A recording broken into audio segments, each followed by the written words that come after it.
Veterans Helping Veterans, talking about things happening in the veteran community, things we've experienced and overcome, such as addictions, PTSD, depression, legal trouble, and we also promote veteran-owned businesses. If you're talking about it, we're talking about it. This is Charlie Mike, the podcast.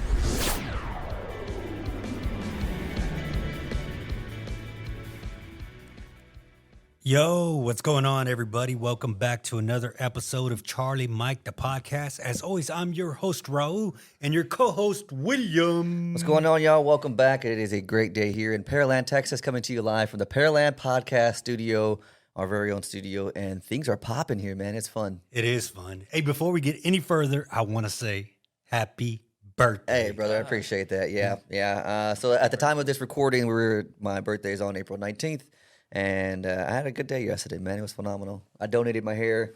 If you know me, I have long hair, and it was probably close to 14 inches.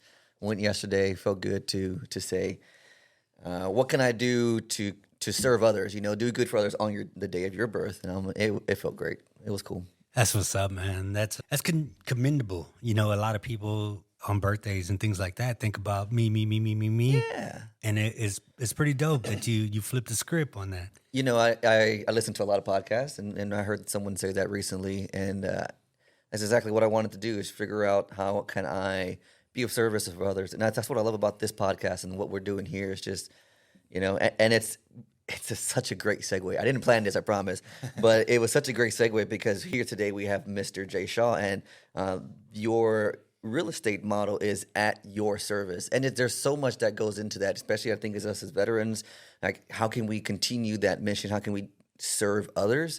And for me, just making it special on my birthday, like, how can I do more for somebody else that may not have what I do have, and trying to really ground myself in gratitude.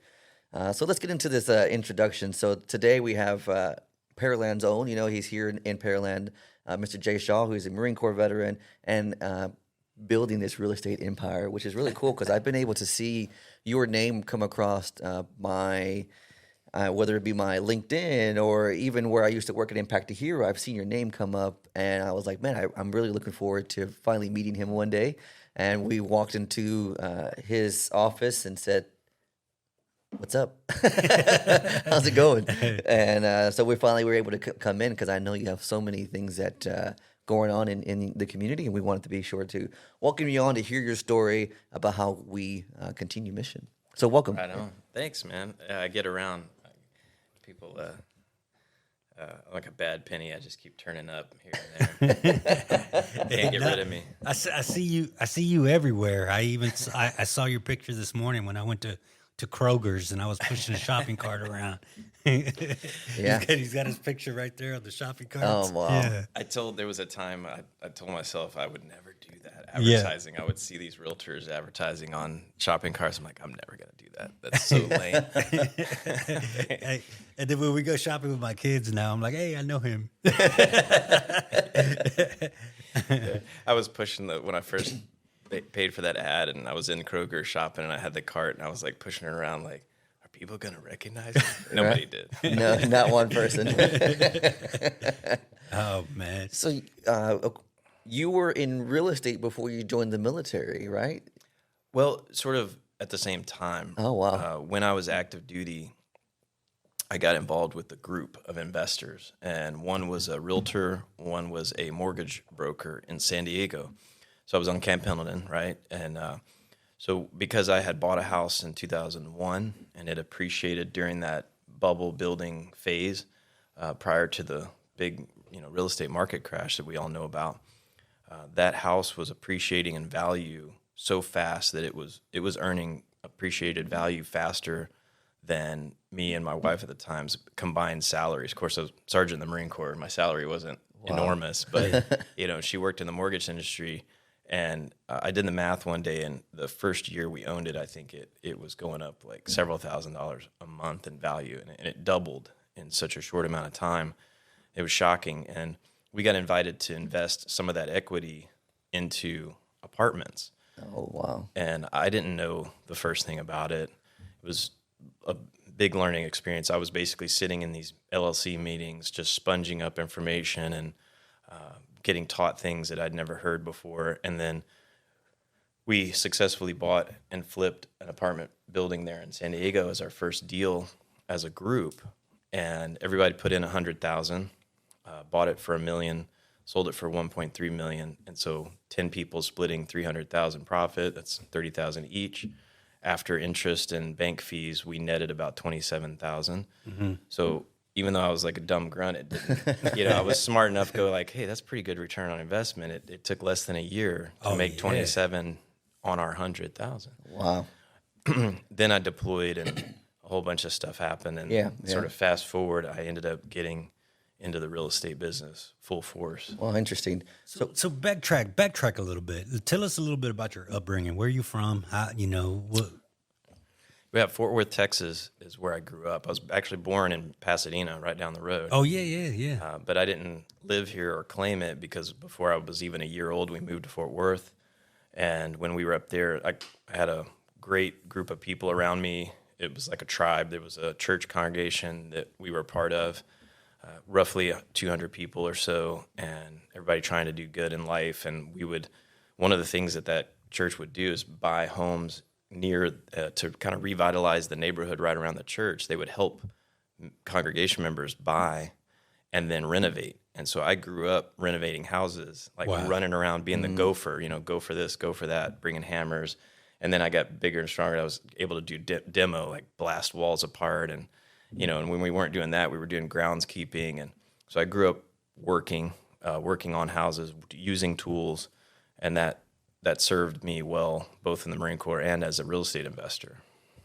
Man, yeah. So you seem like a pretty smart guy. Why the Marine Corps? I'm just kidding. So what brought you into the Marines? Like, you have all this going on at home, great community. Did you have family that served, or is it just my grandfathers? They were in the World War II veterans, and they were Army. So I didn't have any Marines in the family. And I actually had a great uncle who also served in the Army in World War II. But I was aware of them and knew about their service, but it wasn't like a huge influence. I wasn't hearing all these war stories and stuff. But my brother and I really liked to play war when we were kids. Sticks and run around in the woods. It was like my favorite game. And I had like a little cartridge belt from the surplus store and a canteen. And but I kind of forgot about the childhood games and got into high school and then a job. And I essentially turned around and I had a job at Home Depot. I was bored. I was like, this is a good job. I have a nice car, like a little hot rod, Shelby Charger. I had an apartment when I was 18. I was dating, and life was pretty good by most people's standards, but I just had this kind of weird burning desire to get out and see the world. I was essentially bored. I was struggling to pay for college, and didn't have the discipline to make good grades when I was, when I could afford college. 18 years old, man. Yeah, it's like San Antonio Community College. It was like 2 jobs and nighttime college with not enough money and a lot of boredom. And I could just see I could see myself at like 40 years old being like a store district regional manager at Home Depot and probably making a six-figure salary with the wife and kids and all that stuff. I could see this future and I was like, wait a minute, like there's a huge world out there. I want to surf. I want to, experience oceans and mountains and things. And so I had a plan. I had a plan to just work my way across the country, just doing whatever jobs to get whatever money I needed for gas and transportation just to get to California somehow. And then I was going to get a job on the first cruise ship that would hire me, didn't care what I had to do, so that I could just get out on the ocean and start traveling. And right about that time, almost like they were reading my mind, the Marine Corps sent me a postcard in the mail. It is so dumb, but I have to tell this. So the postcard was like, fill this out and send it in for a free Marine Corps coin. It was just like this 10-cent piece of brass with the Marine Corps emblem on it, And I sent that sucker in, and I feel like they called me before it ever even got there. You put it in the mailbox in the Marine. Yeah. Staff Sergeant Davis, man, he's on the ball. So, as I said, I thought I had a pretty good little life built up, But as most, people in their late teens, early 20s, my apartment was shoddily furnished and beer cans. And he walks in my door and he goes, first words, "Oh, the Marine Corps will fix this." And I was chilling, sitting in my, just like, had my, you know what I mean? Like I had my, my guard up, right? Oh, who's this recruiter? He's not going to bullshit me. And he comes in, "The Marine Corps will fix this." I was like, that's not the approach I expected, right? It was kind of like offended me. I was like, what do you mean fix, in my head, I'm like, what do you mean fix this? Right? He just saw this undisciplined civilian, I thought I had my stuff together, So he starts showing me his pictures of rappelling. He was a recon Marine. So wow. He had all these cool pictures. I was like, yes, all of it. I was done, man. Oh, well, the other trick he did, we got to the recruiting station. He goes, "Hey, will you help me grab my stuff out of the trunk?" Sure. So he grabs this little lightweight briefcase, and his rucksack was in the trunk. He's like, "Yeah, would you grab that for me?" And I go, I couldn't budget at first. I had to really wow. It was like 165 pounds. Never, it wasn't like a gym rat or anything. I was like, so I put his ruck on and barely carried it into the recruiting office. So he challenged me twice, and then he showed me these pictures, and I was smoked. I was like, all right, yes, I want to be a recon Marine. I want to go in the infantry. I want to be a Marine, period. And at one point I go, "What is this over here? This looks cool. It looks like they're blowing stuff up." He goes, "Yeah, that's EOD. What's that? Explosive Ordnance Disposal. You don't want to do that." "Well, why not?" He's like, "Well, they smoke constantly and their hands shake." I didn't really know what that meant. But I was like, okay, fine. I'll do infantry. They smoke constantly in my head. I swear to God. It was a little unorthodox recruiting sales pitch, but it worked. I was like, all right. That's too funny. It's true. It is true. Yeah. Oh man. Sorry, no offense, EOD guys out there. Love you guys. No, yeah, we it was a love hate relationship with them. To be honest, we used to love calling them. We used to hate waiting on them. Oh man. Yeah. Yeah, roasting in the sun while they showed up 4 hours later. 4 hours. That's a good day. Yeah. Yeah. Oh man. So you're spending your time in the military or in the Marine Corps down in Cali, I assume, right? Yeah. Camp Pendleton. And that's when you really got introduced to the real estate. So did your wife and you said you bought a house and then you realized that there was equity in it, and then it's getting back to your childhood roots again, where it's like working with your hands, putting your hands on the house. Like, how do I make this place better? Yeah, we did, lots of home improvement projects on that house, and it was really fun. And then being able to have the Marines come over and throw parties and shoot pool, and it was really, really fun to have that house. It wasn't anything special. It was 2-bedroom, 1-bath house, less than 1,000 square feet in Escondido, which is like at least 20 minutes from the beach. So it was no mansion by any means. But when we bought it, we had to pay, I think it was $235,000. Our budget was $200,000, and trying to get in San Diego. But the market was appreciating so fast, we couldn't save money fast enough. And this is something I've actually shared with my clients over the years, is it's not always the smartest thing to do to wait and save money. In a trending market like we've seen these last 2 years, you couldn't save money fast enough to keep up with price appreciation. And with interest rates very low like they were, even though prices were going up, it could make sense to buy. And it's like now interest rates are high, or they're not really historically high. They're just more like normal. And prices are coming down a little bit, but we don't have as much inventory as we need. This is getting, I don't mean to get too technical here. No. I understand, actually. I think that You're in that situation. Yeah. So it's easy for people to sort of just listen to headlines and make a decision on buying or not buying, or selling or not selling. But if you, there was an A&M professor when I went to the Entrepreneur Boot Camp for Veterans, which is a great program. And one of my takeaways was a professor said, in business, to make the decision, you must do the calculation.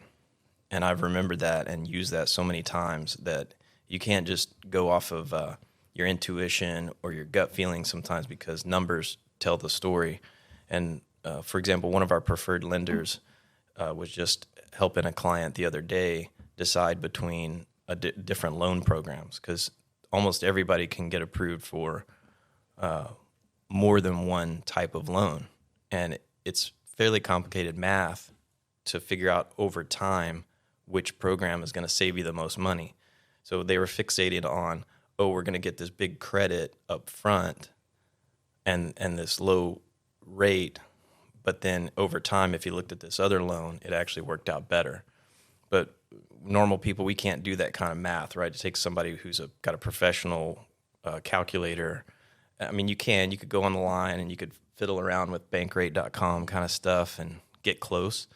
But we always say, hey, don't count yourself out. You may get approved even though you think you can't. Oh, you think your credit score is too low, or you think this or that. But there's more to it than that. And it doesn't cost anything to get pre-approved. So I just always say, don't listen to the headlines necessarily. Talk to your realtor. Don't count yourself out on the loan. Talk to a loan officer. And then you'll know, if you can't buy a house, what you need to do to get to that point. And then you could set a goal. Right. I like that, man. That's great advice. Great advice. Now, so how many years did you end up doing in the Marine Corps? 9. 9. Yeah. Man. And Odd number because the last year was essentially rehab after getting hit in Iraq. you were in Fallujah, right? Yeah. And was this a pre or you're pre or post 9/11? Well, I enlisted in 97, Yeah, pre 9/11, and then re-enlisted in 01 before 9/11, and then 9/11 hit. I was an instructor at SODG, and then I watched my boys that I trained in India Company 3-1 do the push in 2003, invade Iraq, and I'm watching that shit on the news like, holy crap, those are my guys. I hope they're okay. You know, my biggest fear was that they were going to get NBC warfare, Scuds coming in with gas, you know. And we've all trained NBC, and you know how much that sucks. Like, Yeah. so that would have been like worst nightmare scenario. But as we all know, they did a great job and pushed up to Baghdad, and then I ended up deploying after the fact in OIF.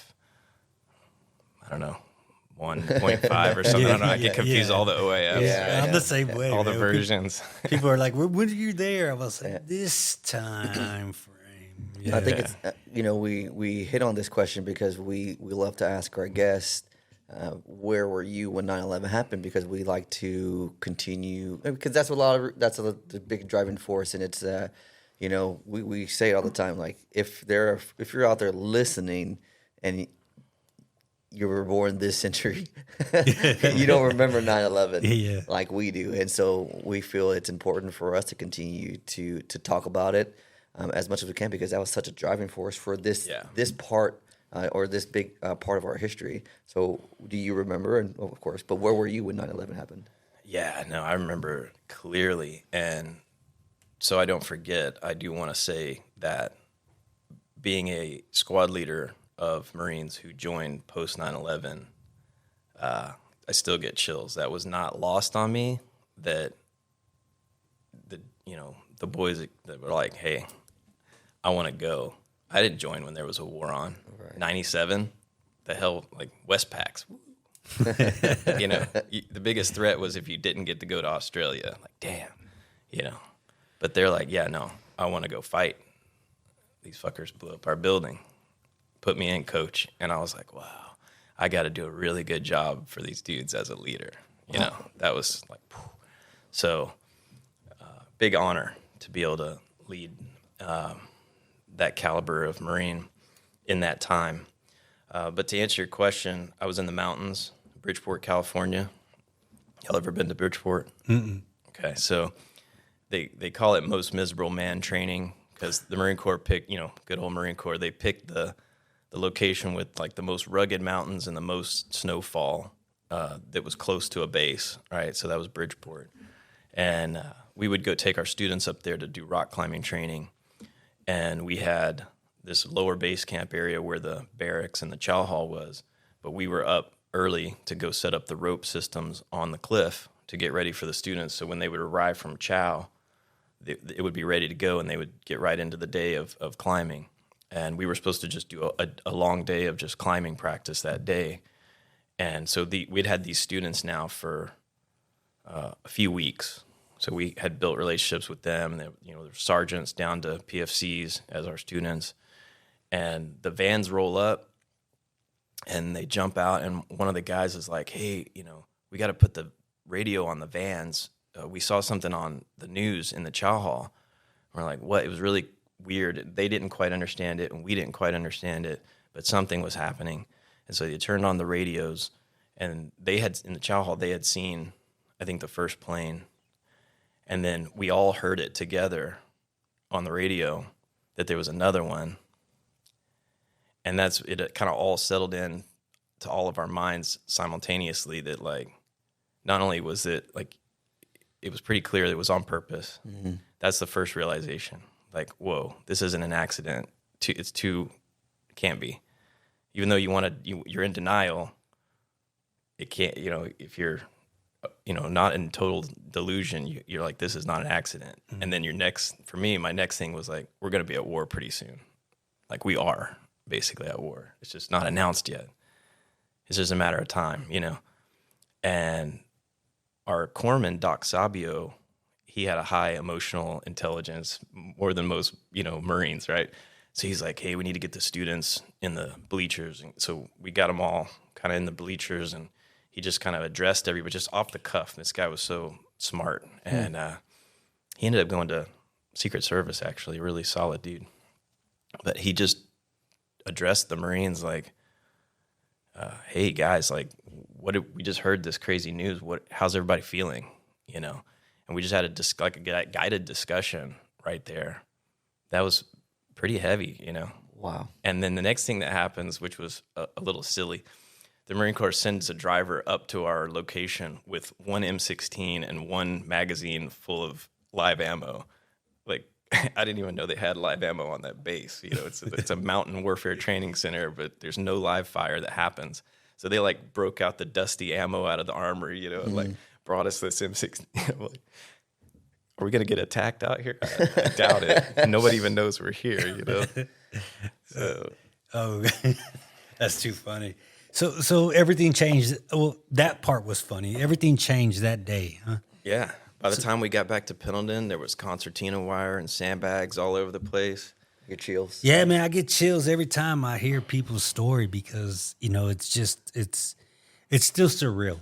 And a lot of people that are joining the military now weren't alive. They don't know what we experienced that day. Like I say, like there's a lot of people, generations before us, you asked them, where were you when the Challenger exploded? Where were you when, I guess, JFK was assassinated? Yeah. And, things like that. And they remember exactly where they were. And it's just, I think we've also said it too. Like you remember the week after when everybody was so patriotic, everybody loved the U.S., everybody was waving flags, everybody. I missed that. Yeah, I don't want the tragedy to ever happen again, but I missed everyone being American. Yeah, if that makes any sense. Well, it makes total sense, and in fact, it's addressed in the book Tribe, I believe, by Simon Younger. Younger, I don't know how it's pronounced, but Sebastian. Sebastian Younger, yeah.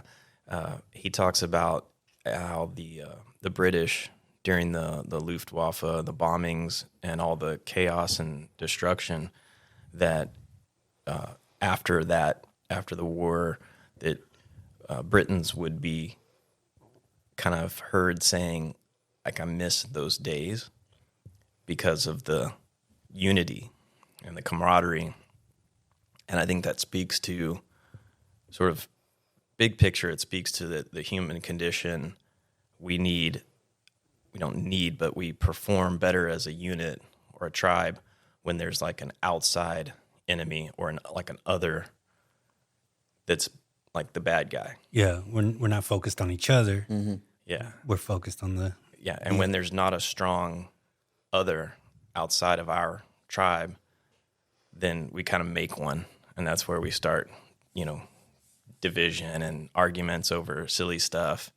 It's like there's always got to be something wrong, some enemy. And he talks about that a lot in that book. And I think that it's a cool phenomena that you bring up. It's like missing the bad times because it was the good times as far as for your tribe. You were all unified and together.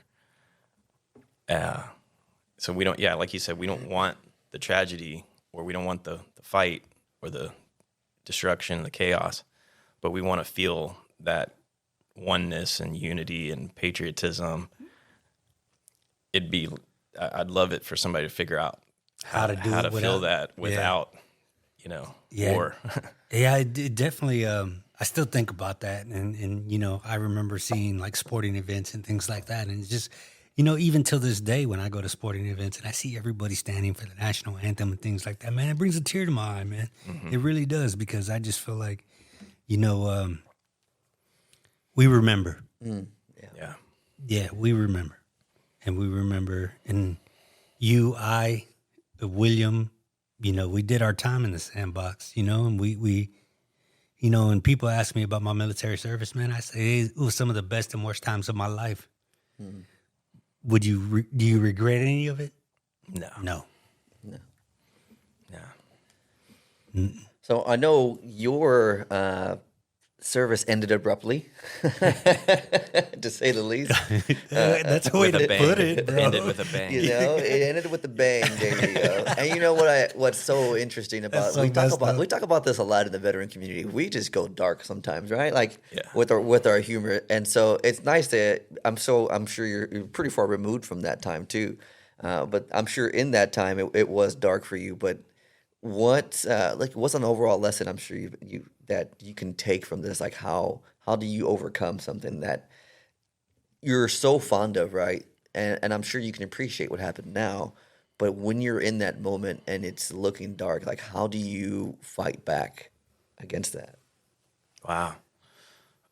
So some stuff that just bubbled up while you were forming that question.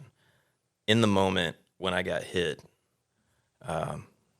I was calm in the knowledge that my guys were well trained and that they would be able to carry on and do a good job without me. I also, right or wrong, I don't know, I kind of self-assessed and felt like I wasn't mortally wounded, but I knew that I was wounded bad enough that like my part in the war was over. And I feel like war can be a very personal thing, and this is actually discussed in a book about Vietnam that the name is escaping me right now, but it's like the personal war. It's like your AO, your specific battlefield, the trench, the house, right, where you or your buddy gets hit. These things are all very like microscopic in the scale of the war, but that's your experience. That's your personal war, and it's very different from the guy even 100 yards away or in the next AO. So I had I was a little older, right? I had been in like 7 years. So I think I just had a level of, a viewpoint that allowed me to kind of in the moment be okay. I was like, yep, I'm hit. I'm going home. I'm probably not going to die. I got a great corpsman. We had done a lot of medevacs at that point. I kind of knew the drill. And so it wasn't scary. And I knew my guys could, carry on. The only scary part was they took my helmet off in the street, and then we started getting shot at. And I was like, one of my Marines was like, he was trying to distract me, like, hey, Sergeant, remember like we talked about going climbing when we get back home? We're going to do that. And he's like trying to be supportive or whatever. And I was like, yeah, hey, could you find my helmet? And he goes looking for it. It's like, pop, pop, pop. And he comes back. He was like, oh, Sergeant, I don't know where your helmet is. I was like, find my fucking helmet. I yelled at the top of my lungs. Doc's working on me. And I was like bleeding everywhere. So I was like, find my helmet. That's like one time you want your helmet. You hate wearing that sucker until you're getting shot at. It's like, no, I want it. You tighten it up. Just in case. Yeah. No, I felt okay in that moment. And then going through probably one of the dark moments was my hand didn't work for a long time. And again, as I've mentioned, climber, surfer, whatnot, I wanted, who doesn't want functioning limbs? Yeah. So it was like, okay, I'm not going to die, but now I'm in the hospital and I've got this thing that doesn't function.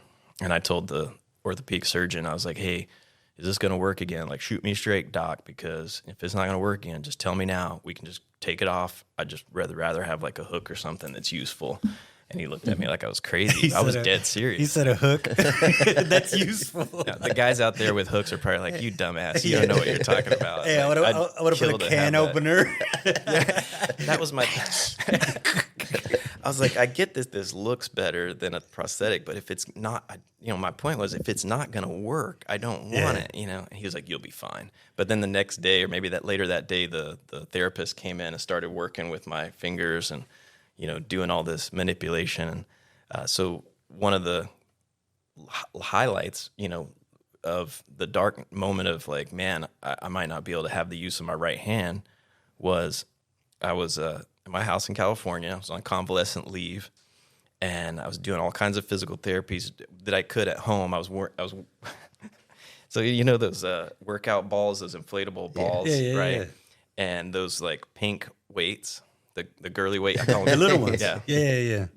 So my wife had at the time she had this Core Secrets video set that came with this ball and these pink weights.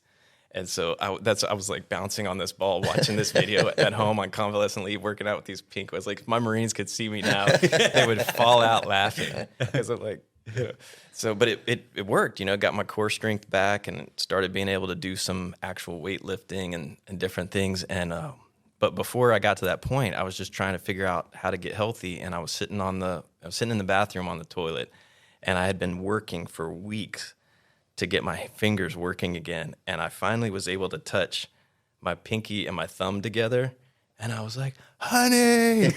She's like, what? What's wrong? I was like, I did it. I touched the... And she was like, oh, great. It's nice. I was like stoked. So stoked. But so like I guess the lesson there is like notice the like little points of progress, right? I could have been like, oh, but I can't close my fist, or... it's like, yeah, there's always stuff you can't do. What can you do? Like, man, no, 100%. We agree with what you're saying, because that's something that we preach a lot too. Sometimes you have to hunt for the good stuff. Yeah, hunt the good. Yeah, yeah. There's always a lot of negativity, negative thoughts. Sometimes you got to be like, but yeah, I woke up. Yeah, yeah. It could always be worse. Yeah. We're not being shot at. Mm-hmm. There's as long as you can take some action, then you have a chance, right? Attitude is everything, right? And so I started developing this, like turning lemons into lemonade kind of mentality, and it actually became sort of a motto. So I was like, okay, yeah, I got hit, but I'm still fun. I can still do a lot of stuff, and I can rehab. And I got real hardcore about the rehab. I was telling the doctors and the therapists, like, okay, what else can I do? How fast can I get better? What surgery? What therapies? And I would see a Marine over in the hospital, like rolling his foot on a frozen Gatorade bottle. I was like, should I be doing that? They're like, yeah. You want to do that? I'm like, yeah. I wanted to say like, duh. I've been telling you for 3 sessions now that I want you to throw the book at me. I want every therapy that possibly could help, and I don't want to go slow. But they didn't get in their head at first. I had to keep telling them. And one dude, he was giving me therapy on my arm. I got this big fasciotomy scar. And I kept telling him, like, harder, like, more, like, it's not getting it. And he goes, hold on. And he gets this, like, dude, he was like, here, he gets his buddy. He's like a Puerto Rican guy who was like half his size and weight. He goes, like, this is who you want. And I was like, what? And he goes, yeah, trust me. So this dude says, I wish I could remember their names now, but... And he just starts digging into the scar tissue, and it was painful. And I was like, yes, I could tell this is working. The pain makes it feel so good. Fucking Marines. But it worked, man. So if anybody out there is listening, they're like having a I can't attitude or a dark moment or something's wrong, man, if you focus on that, you are just going to get more of that. And I believe that I could have a hand right now today that is maybe like 50% functional. And I could be like, oh yeah, this happened to me, poor me. But it works full force, right? Occasionally it'll do some weird stuff. So does this one, but whatever, I can't twiddle a pencil like whatever, right? Like, I used to not be able to look at it without getting that anxiety and like weird feelings, just like looking at this gnarly scar on my arm. whatever, like push through, make it as good as I can make it. Were you always like that? I don't know. Well, there had to be some darks. I mean, was there a dark point where you were just like Stubborn runs in my family. That's true. I can say that for sure. And then the Marine Corps, I think, augmented stubbornness with other things, confidence? Yeah, confidence. Also the knowledge, they put us through our paces, right? We do a lot of physical fitness. We learn, we understand how to learn. We like, lecture, demonstration, prac app. We learn repetition, just repetition. We learn to push through pain, overcome obstacles. Those are so core and basic to the Marine Corps philosophy, and they apply across the board to your whole life. And we shouldn't forget that. And it breaks my heart. I see veterans who just seem to have forgotten what they learned in boot camp or what they learned in the fleet. And again, I think I'm theorizing that one of my resiliency factors was that I was a little older when I went in, 21, and then I was in 7 years. So I had a foundation of Marine Corps-ness that was like in my body for several years. And, so physical fitness is key to everything. I can't do my job now as well as I could do it if I don't do physical fitness, if I don't enjoy time with my son and get out in the sunshine and in nature. I mean, who could just be in an office all day and just think all the time? And some people probably could, but I think that we would all perform better practicing some of those basic military skills and disciplines. I like the fact that you said, you weren't, you kept looking for the good. You kept, but I did this. Now, we talk about it before that there's some veterans out there that are just okay being broken. Yeah. Or, how, I don't know if I'm saying it right. Or it's a touchy subject, right? So, but I feel that way sometimes where it's like, what else, right? This happened, you can't be in anymore, but is that all you are? And this runs the gamut from people who are like super severely, I know some of the most severely disabled veterans I know are the most productive, and their attitude outshines any disability they have. And then I know others who may not have been wounded at all, but have kind of a woe is me mindset, and everything sucks. It's not that everything actually sucks. It's just that the mindset makes everything suck. The attention. I mean, well, a lot of it. I think a lot of them. Don't. A lot of them do it for attention. They like the attention as being the broken veteran, and figure, okay, well, if I get my shit together, then they probably won't pay much attention to me. I might be wrong, but No, I hear that a lot too with some of the vets that I've worked with, and you're comfortable with where it is that you're all getting, but the thing is, like, your potential, you're not living up into it. Eventually where you are and what you're doing, your potential exceeds all of that. And we talk about it because we're living it. And it's like, we never thought that all of this studio was possible when we first started, but we knew we wanted more, and we just keep doing that. Like before camera, it was like we said, we're in the military, we're constantly improving. We were trained that, you were taught that no matter what your MOS is, no matter what your job was, you're always trying to leave where you are just a little bit better. And if you can, we can recapture that mentality again. It makes veterans more prepared for everything that's out there in the world, for entrepreneurship, for building or running up that corporate ladder, whatever it may be. Like, get back to the fundamentals of what made you a veteran. Absolutely, and it's not. You didn't say this, but money. The subject of money comes up. It's like, okay, well, if you're not driven by that, what about doing something for others? So meaning, right? Meaning and purpose. This has come up over and over again in my conversations with veterans. That having meaning and purpose is key. Tony Robbins talks about it, and he references a book by Viktor Frankl, A Man's Search for Meaning. Yeah. Which I haven't finished the book, but I've got through. It's a tough read, man. It is super heavy. It's his experiences in the concentration camps, and man, if you can survive that environment and keep a good attitude, that's miraculous, right? How do you keep a good attitude in that environment? And that's kind of one of the points of the book. And so, something that you kind of, an analogy, if I could try this on, fighting holes. We were talking about that off camera. You're always improving your fighting hole, right? And you're making it better, and you're finding ways to entertain yourself. And it's boring, and that's like most Marines hate sitting in the defense, especially in peacetime, because like ain't nobody's going to come and attack you. Yeah. So you're just making your muddy hole as good as you can make it. Overhead cover, sure. Like I'm going to get an artillery barrage. We're America, superpower, right? So sitting in the defense was always this boring piece of training, whatever. But take it further and go, okay, let's say you're actually in the defense in an actual combat zone and you get attacked and they blast the hell out of you and you lose guys, but you still got to hold that hilltop.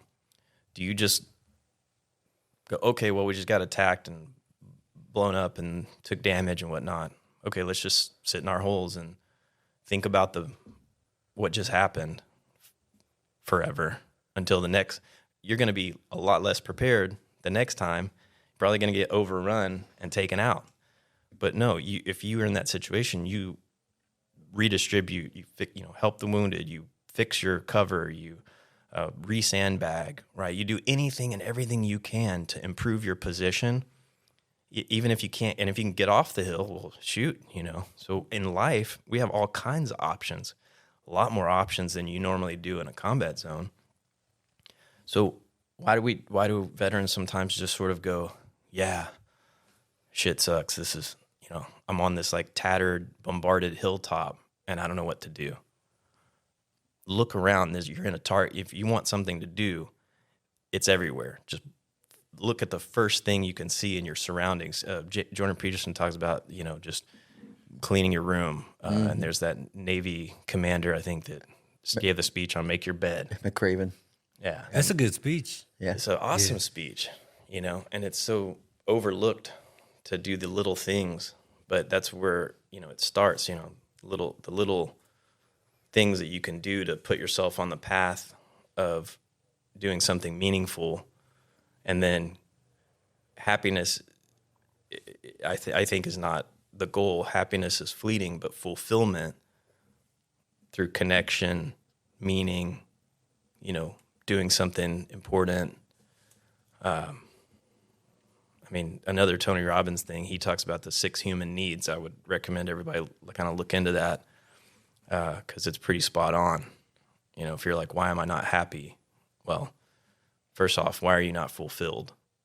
And that's because one or more of your basic needs aren't being met.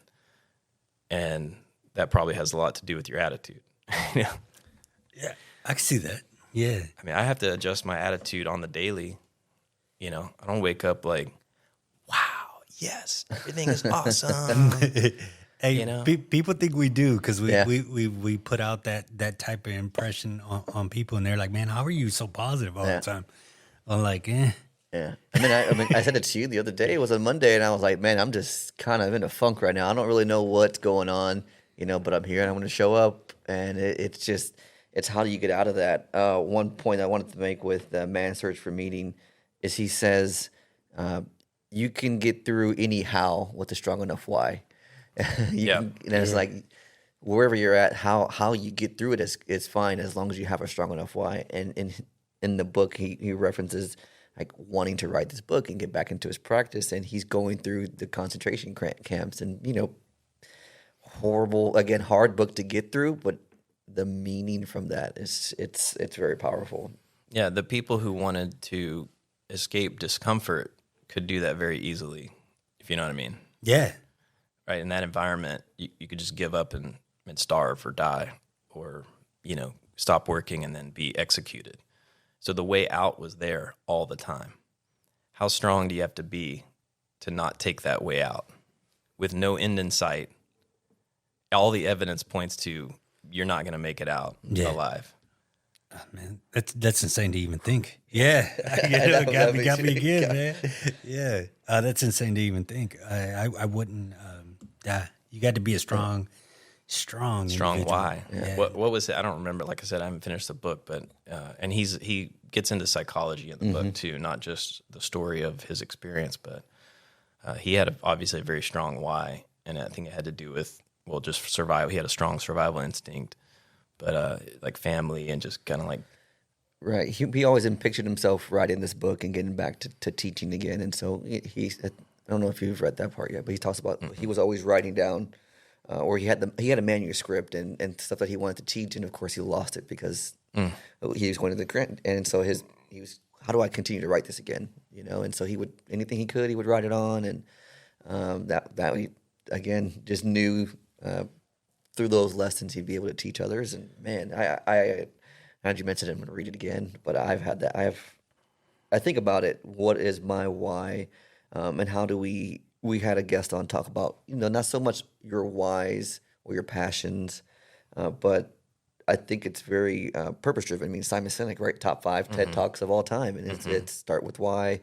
Marketing is, there's just so much that goes into it, and for us, for veterans, I try to talk to them so they can get their why out. Well, it sounds like this, and because sometimes it takes a different perspective. But I wanted to make sure that we hit on the fact that you're very involved with Warrior Benefit, and I'd seen recently, right, you're getting, so why don't you tell us your why for that, why Warrior Benefit? Yeah, for sure. So Warrior Benefit is an organization locally based that does a sporting clay tournament every year to raise money to then have a council of Purple Heart veterans and a Gold Star dad, and we meet and we decide where that money is going to go. And so we either personally vet or through, like let's say you had been really helped by an organization that's a 501(c) organization, and you go like, Jay, ABC Veteran Charity over here is awesome. They're doing great work. Oh, really? Well, tell me more. And then maybe you and a representative from them would join us in this annual meeting, and they would tell us what they're doing and how and what impact they're making. And after we put all these organizations on the table, so to speak, we decide who and how much they're going to get, and then we make those grants. So anywhere from $1,500 to up to $30,000 is what we've done in the past. And That's amazing. we write the check with $9.11 on the end, just as a little remembrance of 9/11, what we were talking about, because You did it again. sorry. Yeah. I know. I got chills at the Warrior Benefit shoot this year. It was my first year doing the coordinating of the shoot and then speaking from stage during the program. But before we ever go and shoot, we do the national anthem and march the colors. And while the anthem was playing, there was apparently a very moving video that everybody really, watched and was impacted by. But I was up on stage, I couldn't see the video. But just anytime the national anthem plays and I'm looking at the flag, I don't know if you guys know what I'm talking about. Yeah. Oh, 100%. And I didn't mean or plan for this, but when it ended and the colors were retired, the first thing out of my mouth was like, wow, that gives you chills, doesn't it? And the crowd was like dead silent. It was like we all had this shared moment that our little tribe for the day there had this moment of like awe and love for the flag and being moved by the national anthem. I was just like, wow. Like in that moment, I was like, this right here just makes all the work and preparation worth it for this event to go off and to help veterans and to bring these patriots together and then go shoot, right? Yeah.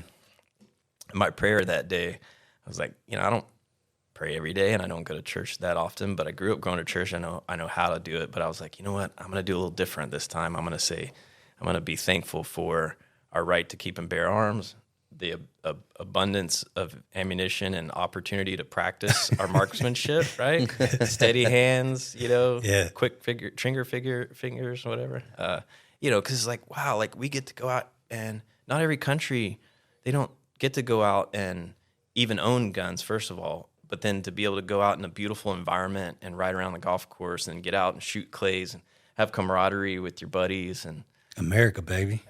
yeah, and raise money for great causes. Yeah. So Warrior Benefit's a really great organization, and I'm blessed and honored to be able to help with that. That's amazing. I know William had the opportunity to go out there with you guys, did. and he enjoyed himself.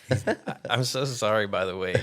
You were like, I saw your social media post after the fact, and I was like, man, he was like right there. He was like paparazzi. He was following me around, like trying to get. But when you're coordinating an event like that, it's like there was not a moment of somebody wasn't. I wasn't having to talk or coordinate or something. I would have loved to have visited with you, and I saw you from stage, but I didn't realize like you were trying to get my attention. Sounds good. I was like.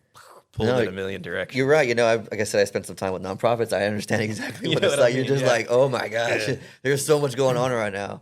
And it was a great event. It was a fantastic turnout. Seen a lot of our folks there that we've seen and had on the show too. So we just do our part to let folks know that there's more ways to get involved. Like you said earlier, if you're in that dark place, there's organizations that want to help. There's over 200 within the Houston area alone that have veteran services. They're looking for veterans to serve, so let them serve you.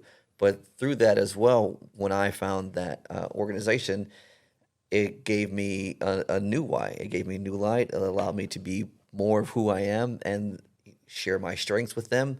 And it led me to all of this. That's why the concept that Rod Long, who's a friend and mentor and a Marine veteran, he founded the Warrior Benefit, and with friends and other Marine veterans, they started it and built it up. And his concept was to have, combat wounded veterans decide where the money goes, not only for the stakeholders and the sponsors and donors to have a good feeling about that the money's going to good places, but to give the veterans something outside of themselves, some meaning and purpose, right?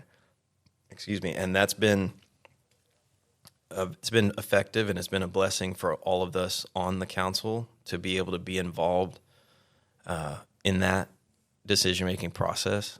And so if somebody wants to get involved, I did want to say that there are a couple of spots on the council for Purple Heart veterans if they're interested and looking for something a way to give back.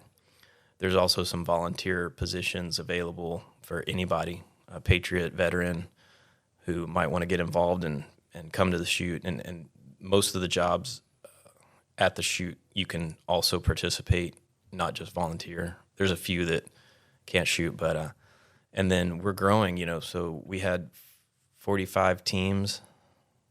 No, I think we had 50 teams. But we would like to grow it to 80 over time. Yeah.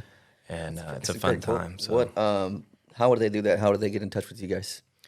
So they can reach out to us at Shaw Real Estate. So my email is j@shawrealestate.com, JAY.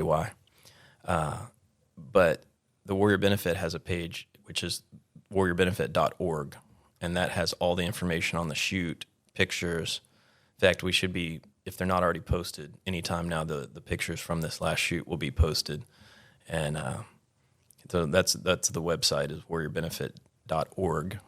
And through that, they can reach out to us. They can register and see all the details. Mm-hmm. There's social media as well. So if somebody wanted to donate, that's where they would go also, just to donate to the... That's a great point. There is a donate button on there. We haven't really pushed that out because we've been focused on this fundraising event, but we would like to have support throughout the year. So if anybody isn't into shooting or isn't available to come to the shoot but wants to donate, they can certainly go on there and push that button, and it's a PayPal link, and it's easy. Man, there you go. That's it. Yeah, I mean, I've seen the work that you guys do. I've been to the event; it's phenomenal. Everybody looked like they had a good time. You won't be disappointed. So if you guys can get involved, please do. This is a very worthwhile organization that makes sure they're good stewards of everything that they do. I mean, volunteering to do more, right? More with what we can. So I want to make sure and acknowledge you and say thanks for really being here, Jay. This has been phenomenal. Hitting on real estate, hitting on the Marine Corps Live, the resiliency, and I can see who you are show up in all your endeavors. So it's really great to have someone like that leading the way. So my final question to you for today would be, Charlie Mike means continue mission. What does that term Charlie Mike mean to you? Yeah, best way I could describe is when I was doing a lot of mountaineering, my buddy and I, we realized that there was a phenomenon when we would prep and be on the climb. You're very focused on that journey and the technicalities of it and the hardships of it, and then you get to the top and there's this elation of success, but it's pretty fleeting. You spend, especially on big mountains, you can't spend that much time at the top because you got a long way down and weather could come in and afternoon storms are very dangerous. So you have this brief fleeting moment of, we made it. And then the trip down, and you go down into this valley, metaphorically and literally. And so what we figured out is kind of accidentally on our way down, where we would chit chat and we would be talking about the next mountain we're going to climb.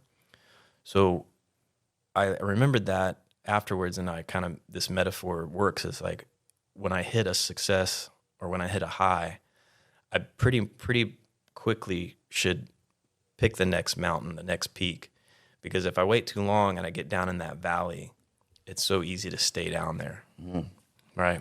Gravity, life, things come up, laziness, I'll do it later, but it's like when you're still feeling good and you're feeling capable, and this works in sales too. It's like when you get off a successful sales call, best thing to do is make another one right away because you feel good. Right. So right after the elation of success starts to fade, but before you're in the valley, figure out where you're going to Charlie Mike to next. Man. Heck yeah, man. They get better and better. Man, hey, definitely, Jay, we want to say, man, appreciate it. Thank you for coming on the show. We really enjoyed it, and great conversation. Absolutely. Man, I got nothing else. If you guys out there just find a way to get involved, there's so much that we can do. Remember who you are, as a veteran, go back to that military service and, get involved. Get involved. There's more ways than one. I would say, I started as an investor. So if veterans are interested in not just buying or selling real estate, but investing in real estate, it's a great way to build wealth. It's a great way to catch up if you haven't built wealth. And that's something that I try to give back to the community, as well as like talking to veterans about how they can get into the game on real estate and just financial matters. So if somebody had more questions, they'd reach out to you. How? Yeah, so my phone number, direct phone number is 281-546-9237. And again, my email is j@shawrealestate.com. And then our office is in Pearland on Broadway at 3272 East Broadway Street in Pearland, 77581. And, of course, we have a website, shawrealestate.com. Yeah, if you're in the local Pearland area, y'all be sure to swing by Jay's building. They got a bunch of different businesses in there. It's not just yours. Y'all have It's a co-working hub. So we have over a dozen other businesses that office with us. We also have an art gallery. It's open to the public, so come on in anytime. We love when veterans or anybody stops in, but particularly veterans. I'll talk story and have some coffee or something. That's how we got on the show. Yeah, that is, man. That's right. So again, man, we appreciate everything that you continue to do for the community, our veteran brothers and sisters, and thank you for being an inspiration, man. I'm inspired. This studio is awesome. Y'all should come and look them up and come in here and do a podcast. Yeah. It's a great concept. You heard him, Charlie Mike, the podcast, or Pearland Podcast Studio right here in Pearland, just south of Houston. Are we south? Yeah, we're south. South of Houston. Is he a lieutenant? No. Hey, you guys be sure to follow us on all our social medias. And thank you, as always, Charlie Mike.